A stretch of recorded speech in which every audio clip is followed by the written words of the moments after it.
Welcome to our channel. Today we how to connect Wrike to Microsoft Teams chat detailed guide step by step clearly. Open Microsoft Teams on your computer or mobile device.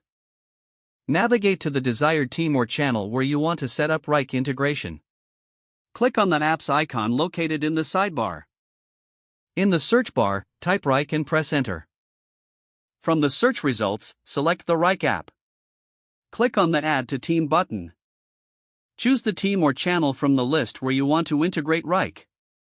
Then, click Set up a bot to configure the integration. Sign in to your Wrike account using your credentials. Allow Microsoft Teams the necessary permissions to access your Wrike data. Once connected, you can customize the settings. Select notification preferences that suit your workflow.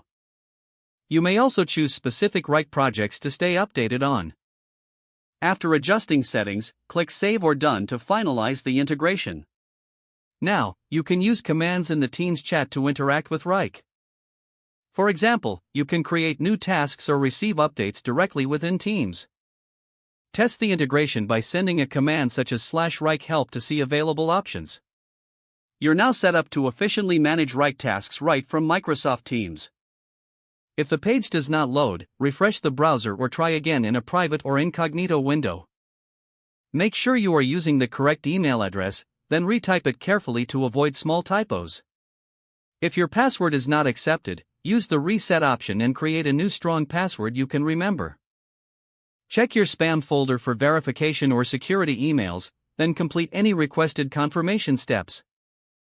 Enable two-factor authentication if available to improve account security, and after signing in, review your profile details so your contact information and settings are accurate and current. If you see an error message, note it down and try again after restarting your device and internet connection. Log out when you finish, especially on shared devices, to keep your account and payment information secure. If the page does not load, refresh the browser or try again in a private or incognito window. Make sure you are using the correct email address, then retype it carefully to avoid small typos. Don't forget to like this video and subscribe to our channel for more step-by-step tech guides.